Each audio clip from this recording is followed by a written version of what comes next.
Eric Thomas said, when you want it more than you can breathe, then you'll be successful. Right? He has a story about taking this young man who wants to be successful out to the ocean. He says, meet me there tomorrow morning in your suit and tie. Kid shows up there and he's like, what are we doing? He's like, you got to go in the water with me. He says, bro, I'm wearing a suit and tie. He says, I know. He says, I got a suit on. He says, I know. Come out in the water with me. He says, bro, I don't want to destroy my suit. He said, well, success is out there in the water. He's like, you're going to have me go out there in my suit in the water. He's like, well, how bad do you want it?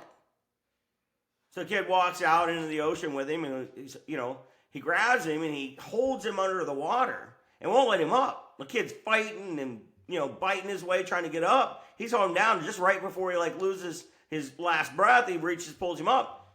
He said, boy, when you want to succeed more than you want to breathe, then you'll be successful. And that's called obsession, right? Like when you're willing to forfeit the other things that you call as conveniences and pleasures, not a responsibility, but pleasures to get it, then you're obsessed about getting there. Now, again, not discarding the fact that you should be so obsessed. Here's what can become the dark side of obsession is when you forfeit the responsibilities in your life. And I think that's the difference between an obsession and an addiction. Right? When you start to forfeit the responsibilities you have, Dylan, you have children. If you chase something else in life right now, and it forfeited your responsibility of being a good dad, that's not healthy. That's not the right thing to do. Right? That's a level of addiction versus an obsession. Because an addiction is something that we're obsessed about that doesn't bring us good result.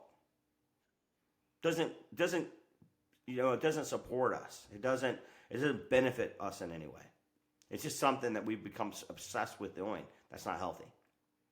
But when it can be a healthy thing, a healthy chase, something that we're passionate about, that supports our purpose, that supports our responsibilities, in that moment, when I validate it supports my responsibilities and it supports my purpose, you better believe I'm going to be very obsessed about getting there. And it takes character and discipline to do the little things. And that's the difference between the little things is the difference between passion and obsession.